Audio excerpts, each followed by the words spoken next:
Alright, now that we have a little background info on the curl command, we're going to utilize it here to help us install Node.js from Adafruit's package repository. Of course, there is probably a version of Node already installed on your Pi if you're using a standard Pi OS distribution, or maybe a version that can be installed using the default package repository configured with EOS. However, my experience with that version is that it's a bit outdated, and the package repository isn't kept up to date like Adafruit's, which leads to issues when you try installing JavaScript packages that require newer versions of NPM. Now, if you're not familiar with Adafruit, it's a company I shop at for electronic components, Raspberry Pis, Arduinos, etc. They also have a slew of tutorials to teach you fundamentals of electricity and electronics, as well as tutorials on how to make some pretty cool projects. You can check the company out here at adafruit.com. Now, I have already SSH'd into my Pi, so if you're not logged onto yours directly or SSH'd into it, then you will need to do so at this point if you're following along with the examples. Alright, now the first step is to add Adafruit's package repository to the source list on our Pi.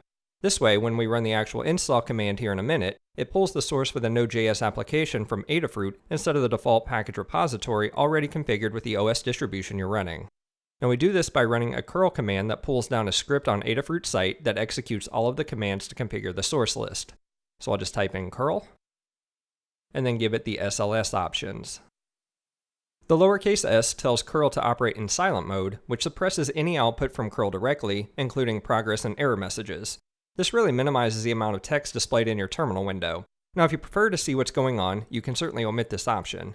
We will still see some output when we run this command here shortly, but that's because the script we'll be downloading and executing from Adafruit will be generating the output instead of curl.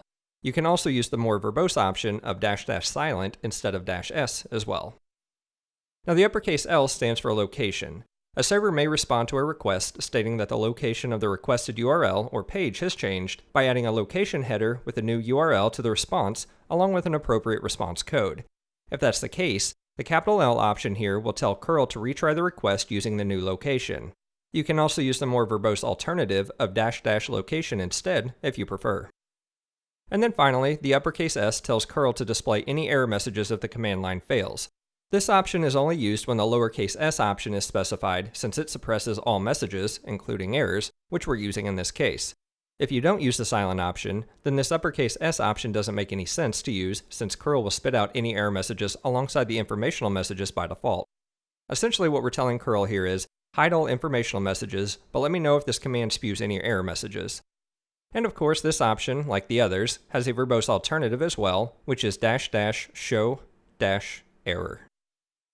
Alright, now that we have the necessary options in place, the final parameter that we need to pass to this command is the URL for where Adafruit's script resides, which is currently https://apt.adafruit.com/add. Now if you're wondering where I got this URL, I actually found it in some documentation on their site a while back.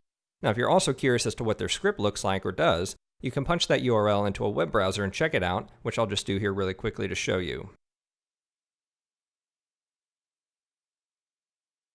Now that's all we need for the curl command, but I'm not going to run just that command, as it will just simply pull the script down and do nothing with it.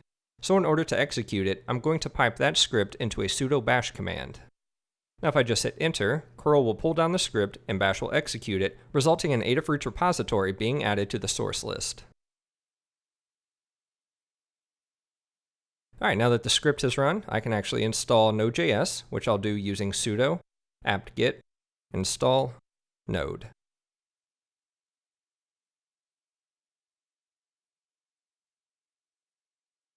And with that, Node.js should now be installed along with the Node Package Manager, or NPM. So let's take them out for a quick test drive to ensure everything is set up properly.